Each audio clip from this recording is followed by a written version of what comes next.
गुंठेवारी का विषय आपने छेड़ा है। कल ही हमारी कांग्रेस का एक शिष्टमंडल पालक मंत्री साहब सुभाष देसाई जी से मिला रामा होटल में। उनके दौरा चल रहा है औरंगाबाद के।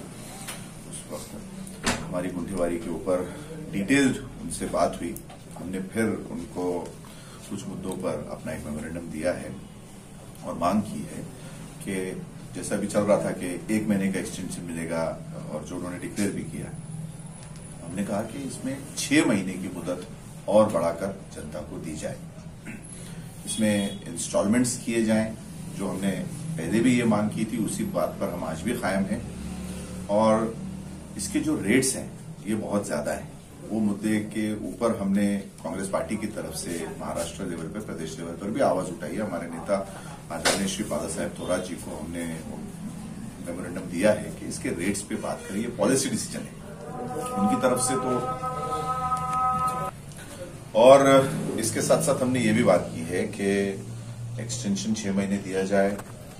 आपके इसके रेट्स रिवाइज होने चाहिए क्योंकि रेट्स बहुत ज्यादा हैं। और जो नई बस्तियां हैं जो बहुत सारी अभी गुंठेवारी की लिस्ट में इंक्लूड नहीं हुई है, उनको भी गुंठेवारी के लिस्ट में इंक्लूड किया जाए कि ये जो सर्वे नंबर है, ये बस्तियां हैं, ये भी गुंठेवारी के अंडर में आती हैं। इन सारी बातों को लेकर कल हमारी बहुत डिटेल चर्चा हुई पालक मंत्री साहब से, और बाकी दीगर सड़क, पानी और दूसरे मुद्दों पर भी हमारी चर्चा हुई। पानी का तो सर 8 दिन का जो समस्या थी अभी तक खत्म नहीं हुआ, क्या है? कल उस पर भी काफी डिटेल बात हुई। हमारे माजी मंत्री अनिल पटेल साहब थे और अकाड़े साहब थे, नामदेवराव पवार जी, मुखिया साहब सब थे। ये पुराने औरंगाबाद के एक दिग्गज नेता रहे हैं। इन लोगों को काफी कुछ जानकारी है। उस पर हमने पालक मंत्री साहब को ये बताया कि इसी इंफ्रास्ट्रक्चर पर 2016-17 तक औरंगाबाद के रहवासियों को 1 दिनार या 2 दिनार ज्यादा से ज्यादा पानी मिलता रहा है। लेकिन ये जो पाइपलाइन है ये थोड़ी खराब हो गई है नॉन मेंटेनेंस के चलते। अगर इसमें थोड़ा मेंटेनेंस किया, जैसे कहीं वॉल्स का प्रॉब्लम है, कहीं और छोटा सा कुछ कनेक्शंस खराब हो चुके हैं, इसको थोड़ा मेंटेन किया जाए तो आज भी इसी स्ट्रक्चर के ऊपर, इसी इंफ्रास्ट्रक्चर के ऊपर औरंगाबाद वालों को कम से कम 1 दिनार या 2 दिनार पानी तक हम ला सकते हैं। नई पाइपलाइन का तो काम चल ही रहा है, लेकिन ये जो 8 दिन का जो वक्फा है ये बहुत लंबा है। तो इसको किस तरीके से 1 दिनार या 2 दिनार पर हम लेके आए, इसके बारे में हमारी उनसे चर्चा हुई और उन्होंने उसको बहुत अच्छी संजीदगी से सुना। सर, एक शहर में ये भी चर्चा है कि हम देख रहे हैं कि शहर में कुछ जगहों पे जो है तो खासदार इंतजार साहब ने कामों का उद्घाटन किया बाज़ाब्ता, वो आपने देखा भी होगा मीडिया के माध्यम से। सवाल मेरा सीधा ये है कि जब आप आघाड़ी में कांग्रेस है, राष्ट्रवादी, शिवसेना है, जैसा मान लीजिए किरारपुर में कोई रोड का उद्घाटन होता है तो तीनों पार्टियों के नुमाइंदे क्यों नहीं होते, फावड़ा क्यों नहीं मारते हैं, ताकि लोगों को मैसेज जाए कि आप आघाड़ी में आपके जरिए काम हो रहा है।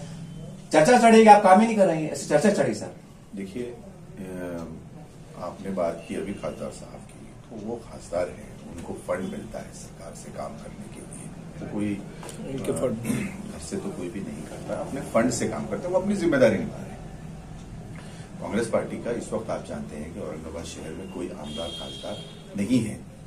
तो जो भी फंड डिस्ट्रीब्यूशन हो रहा है वो जो महाविकास आघाड़ी के इस वक्त यहाँ आमदार हैं उनके जरिए हो रहा है। आपने पिछले दिनों ही देखा होगा कि एक संजय सिरसाट साहब के मतदार क्षेत्र में कुछ रोड्स का उद्घाटन हुआ था, करोड़ी शाहजहांपुर साइड, और यहाँ बीबी के मकबरे के पास प्रदीप जायसवाल साहब के मतदार क्षेत्र में उद्घाटन हुआ था। उस वक्त हमारे पीडब्ल्यूडी मिनिस्टर जो हैं अशोक चौहान जी, वो आए हुए थे। तो जब ऐसा कोई मौका आता है तो वहां पे कांग्रेस के भी कार्यकर्ता नेता होते हैं, राष्ट्रवादी के, शिवसेना के। तो ये मुझे लगता है ये बात करना कि आप नहीं है, अब कोई अगर बिजी है और वो काम इंपॉर्टेंट है, फोटो खिंचवाना या वीडियो में आना ये इंपॉर्टेंट नहीं है, काम इंपॉर्टेंट है। मुझे लगता है महाविकास आघाड़ी ये अच्छा काम कर रही है, लोगों के काम हो रहे हैं। और उसमें जो हमारी दीगर पार्टियां हैं तो चलो अच्छी बात है, उनको भी पब्लिसिटी देने का इसमें मौका मिल रहा है। बाबा साहेब अम्बेडकर का बनाया हुआ संविधान और जो एक कॉन्स्टिट्यूशनल ढांचा है हमारे देश का, मुझे लगता है वो इतना मजबूत है कि इस किस्म की बात करना ये हमारी इंसानी अक्ल को समझ नहीं आती है बात। फंड्स जो होते हैं एमपीज के, ये सेंट्रल से ज्यादा रिलेटेड होते हैं ना कि स्टेट से। अब सेंट्रल में तो बीजेपी की सरकार है जहां से फंड्स आ रहे होंगे, और बाकी डीपीटीसी के जरिए काम हो रहे हैं। काम कोई करे, काम होने जनता के, ये जरूरी है, इम्पोर्टेंट है। सर, आज महाराष्ट्र में एक हुजूर की शान में पुस्तक लेकर एक बिल प्रकाश अंबेडकर साहब ने एक आमदार के जरिए से बिल पेश किया गया है कि भाई अगर ऐसा कड़क कानून बने, कानून तो खैर बना हुआ है लेकिन ऐसा कड़क कानून बने कि वो 3 साल से 7 साल तक जेल में रहे और उसकी बेल ना हो सके, एक बिल लाया गया है। तो बतौर नागरिकों में, खासकर मुसलमानों में चर्चा है कि बतौर कांग्रेस के साथ साथ बहैसियत एक मुसलमान के आप जवाबदार भी है। तो आप अपने समाज के लिए क्या पैगाम देना चाहेंगे कि जिस तरह से महागठ सरकार के टाइम में एक जगह हुए थे, सेना है, राष्ट्रवादी, कांग्रेस है, होटल में ठहरे थे, पूरा तमाशा पूरे देश ने, पूरे महाराष्ट्र ने देखा था, आज हुजूर की शान में गुस्ताखी की बात आ रही है। तो आपको कैसा लगता है कि आप इसमें और आगे बढ़ के काम करेंगे ताकि मुसलमानों को एक मैसेज चले जाए? आप जिस घटना का जिक्र कर रहे हैं, मैं ये बात याद दिलाता हूँ, वाजे कर रहा हूँ कि ये घटना महाराष्ट्र में नहीं हुई है। ये महाराष्ट्र के बाहर लगता है बीजेपी की शासित सरकार जहां है उस सूबे में हुई है। वहां पर बीजेपी का तो एजेंडा सारे मुल्क को, क्या उस वक्त पूरी दुनिया जानती है कि बीजेपी का एजेंडा क्या है। और बात करें अगर उस धर्म संसद की जिसमें ये इंसिडेंट उठा, तो उस पर जब एफआईआर करने की बात थी तब प्रकाश अंबेडकर साहब कहां थे? उस पर जो काविशें हुई वो वहां यूपी की जो पार्टियां हैं, बीजेपी को छोड़कर वो सारी पार्टियों की काविश थी कि आज उन लोगों पर एफआईआर दर्ज हुई है।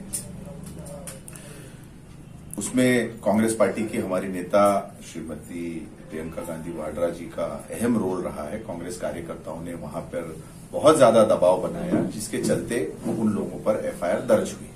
महाराष्ट्र में अगर आप देखें तो इस किस्म से ऐसी कोई घटना सामने नहीं आई है। और एक बात मैं आप लोगों को याद दिलाना चाहूंगा कि हमारे मुल्क में ब्लास्फेमी का एक कायदा ऑलरेडी मौजूद है, जो ये कहता है कि किसी भी मजहबी शख्सियत पर, किसी भी धर्म को जिसको हम मानते हैं धर्म गुरु जैसे आप सल्लल्लाहु अलैहि वसल्लम हो या क्रिश्चियन कम्युनिटी का हो या बुद्धिस्ट कम्युनिटी का हो, ऐसे किसी भी धर्म के ऊपर या धर्म के बड़े उसके ऊपर कोई भी अगर ऐसी कोई टिप्पणी करता है, कोई बेहुरमती करता है, तो उस पर वो कायदा लागू होता है। वो कायदे को मजबूत करने के लिए अगर कोई भी बिल आएगा तो हम उसका समर्थन करेंगे, उस बिल का। और कांग्रेस पार्टी की तरफ से हमारी ये कोशिश रहती है कि जहां जहां हमारी सरकारें हैं ऐसी कोई हरकत ना हो। लेकिन साथ साथ हम लोगों को ये भी ध्यान रखना चाहिए कि जो हुजूर पार्टी के लोग हैं कि ऐसे मुद्दे पे राजनीति ना करें। सर, आज चुनाव से जुड़ता हुआ सवाल मेरा है कि आज औरंगाबाद में इस बात की चर्चा है कि वे अगले महीने में फरवरी में शायद चुनाव की घोषणा हो जाए। बतौर सियासत शहर सदर है, तो आपको तो अंदर की गतिविधियां काफी हद तक मालूम रहती है, खुफिया तौर से जानकारी के भाई चुनाव होने वाले और कार्यकर्ताओं को काम पे लगा दो, ऐसा सादे जारी हो जाते हैं। क्या सच में सर महीना 2 महीने में औरंगाबाद में महानगर पालिका चुनाव होने वाले हैं? ऐसे हमें संकेत मिल रहे हैं, लोग कह रहे हैं। आप एक पत्रकार हैं, आपको ये बात पता है कि अगर कोई बात गोपनीय रखनी है तो वो उसको फिर हम सार्वजनिक मंच पर मीडिया में नहीं कहेंगे। लेकिन ऐसे कोई संकेत हमारे पास अभी फिलहाल नहीं आए हैं। अभी तो कोरोना का एक जो तीसरा वेरिएंट आया है, ये ओमिक्रॉन, उसके चलते सरकारें परेशान हैं क्योंकि केसेस आप देख रहे हैं कि दिनों दिन बढ़ते जा रहे हैं, जिसके चलते कई प्रोग्राम्स कैंसिल करने पड़ रहे हैं हमको। तो मुझे लगता है कि, और आपने औरंगाबाद की अगर बात करें तो ये महानगर पालिका का विषय सुप्रीम कोर्ट में और हाई कोर्ट में प्रलंबित है। तो जब तक सुप्रीम कोर्ट और हाई कोर्ट से ये विषय नहीं छूट जाता, जब तक मुझे लगता है कि इलेक्शंस लेने में दिक्कत आएगी। अभी जो इलेक्शन कमीशन ने नई यादी जाहिर की थी मार्च में जो इलेक्शंस होने वाले थे, उसमें भी औरंगाबाद का जिक्र कहीं देखने में हमको नहीं मिला। नए प्रभाग की भी अभी तक हमारे पास में ऑब्जेक्शंस के लिए जो प्लान आता है या जो मैप आता है वो अभी तक आया नहीं है। जल्द से जल्द ये सारे मसले हल हों, कोर्ट से भी मैटर निकले और ये सारा कुछ होकर जनता को जनप्रतिनिधि मिले, ये हमारी भी ख्वाहिश रहेगी, कोशिश रहेगी। सर, मेरा आखिरी सवाल ये है कि हमने देखा है विधानसभा के अंदर नवाब मलिक साहब ने एक बयान दिए थे कि 50% से ज्यादा हम राशन दे नहीं सकते, कोर्ट के मसले हैं, बड़ी पेचीदी बात है, उन्होंने खड़े रह के बात किया, इसके ऊपर काफी महाराष्ट्र में हंगामा भी हुआ।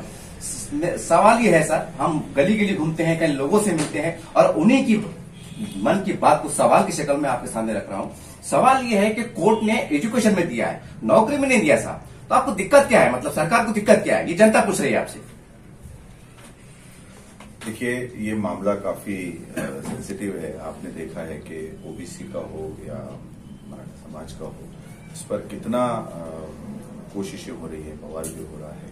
तो इस पर मुझे लगता है कि हमारे जो नेता हैं अगर वही बात करेंगे, क्योंकि वो उसके जिम्मेदार हैं, जबान उठाकर तालू पे लगा देना और सस्ती लोकप्रियता आप लोगों के माध्यम से हासिल करना, मुझे लगता है इससे कोई फायदा नहीं होगा।